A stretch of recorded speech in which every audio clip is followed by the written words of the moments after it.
Bonjour à toutes, bonjour à tous, Jean-Michel Gouzon. Avec mon associé Michel Nodin-Maté, nous allons vous présenter les 5 clés de succès pour la création de votre entreprise. Bienvenue donc chez Business First. Je vais vous présenter ça sur le fond visuel de Brisbane. C'est une ville d'Australie et j'y tiens beaucoup car l'Australie, il y a 2 siècles, ça n'existait pas. C'est une ville, Brisbane, un pays qui a été créé avec des convicts, c'est-à-dire des personnes qui étaient des prisonniers, des galériens. Et donc pour moi c'est tout un symbole parce qu'en 2 siècles, le dynamisme, la volonté créatrice de toutes ces personnes-là a fait un pays génial. Vraiment, je vous conseille d'y aller.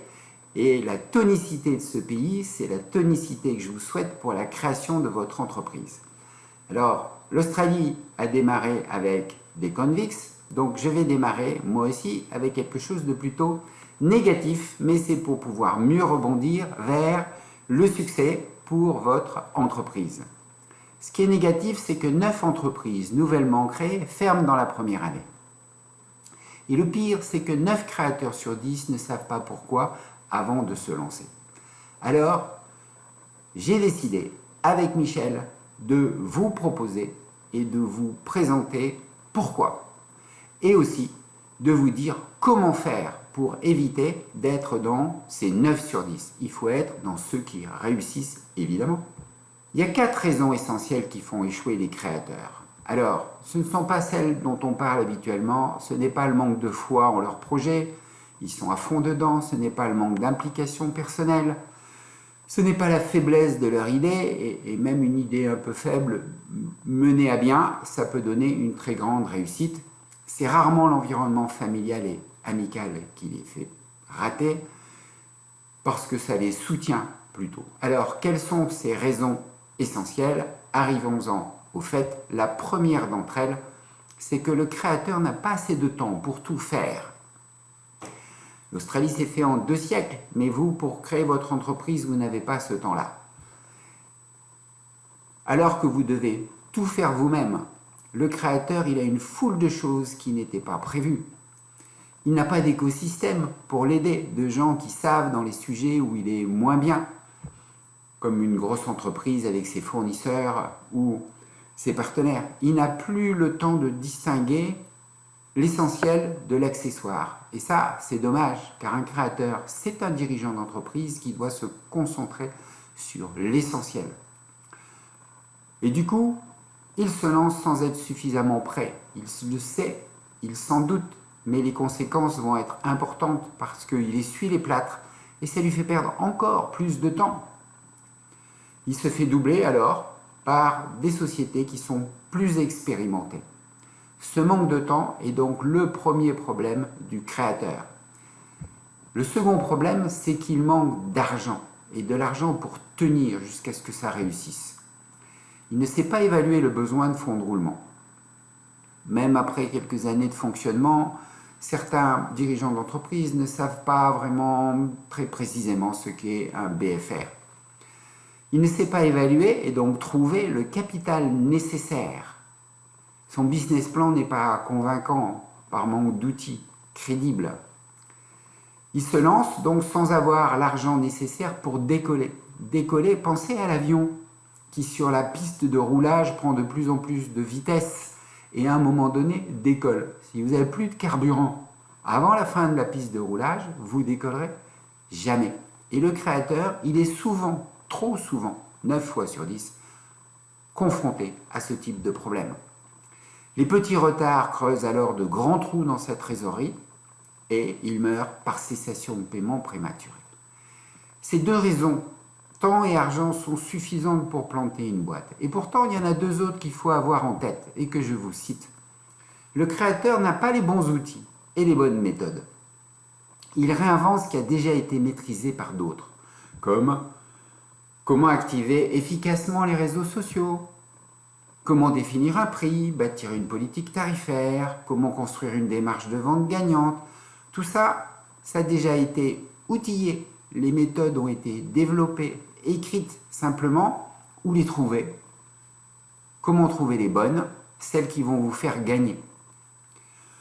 Comment organiser sa production, comment organiser sa comptabilité, son juridique, voire son administratif. Comment gérer les ressources humaines, ça c'est super important et je vous le dis par expérience en ayant suivi des tas de chefs d'entreprise, c'est un des points clés. Il y a bien d'autres choses encore où il faut avoir les bons outils et les bonnes méthodes. C'est le troisième problème du créateur d'entreprise. Et le quatrième, il y en a d'autres après, mais le quatrième vraiment important, c'est qu'il doit faire de nombreux métiers qui ne sont pas le sien d'origine. Je vous donne un exemple. Il est le plus souvent en mode essai-erreur sur le métier qu'il ne connaît pas. S'il est commercial, il va avoir un problème de juridique, de production, de business plan, de tarifs, de finances. C'est pas son truc. Il va le faire moins bien, il va y consacrer moins de temps. Je l'ai vu, j'ai fait les mêmes erreurs, je m'en suis corrigé et maintenant je conseille les chefs d'entreprise pour justement les renforcer dans ce domaine-là. Le créateur, il est en difficulté pour bien s'entourer. Comment voulez-vous choisir quelqu'un qui va vous aider sur un métier que vous ne connaissez pas? Vous avez beaucoup de mal pour pouvoir l'évaluer. Le créateur découvre les choses-trappes au fur et à mesure. Voilà, comme quand vous allez dans un jardin que vous ne connaissez pas en pleine nuit, vous marchez sur tous les râteaux et vous les prenez dans la figure. Le créateur sous-estime l'impact du métier qu'il ne connaît pas sur sa réussite future. Il y consacre insuffisamment de temps. Et du coup, il répartit mal son argent aussi sur les différents métiers, en plus de son temps. Il ignore qu'une chaîne a la solidité du maillon le plus faible. Voilà les 4 points clés qui font échouer les créateurs d'entreprise. Alors ne perdez plus votre temps et votre argent. Allez directement à la solution. Obtenez les clés pour réussir votre entreprise, pas pour la faire échouer, pour être dans le 1 sur 10 qui réussit. C'est très facile et c'est très efficace. Il suffit de vous diagnostiquer. Ça veut dire quoi, diagnostiquer? Ça veut dire prendre la peine pour vous d'évaluer si vous êtes concerné par les 4 raisons d'échec.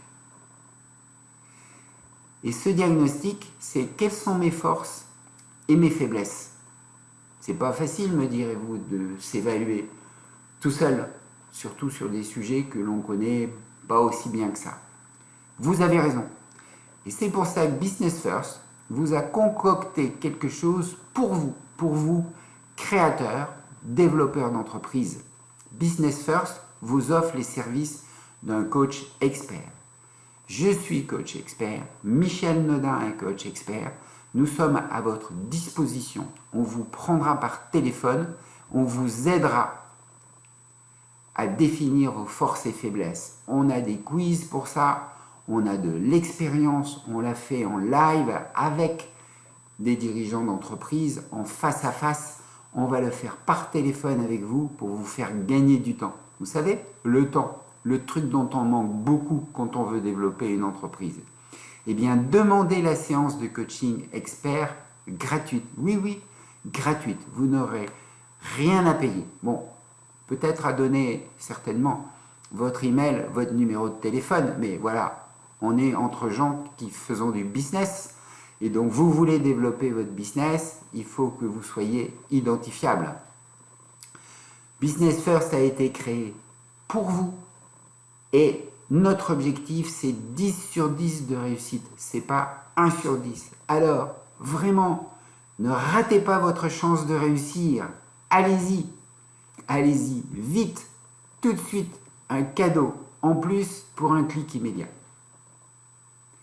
Eh bien, nous vous attendons.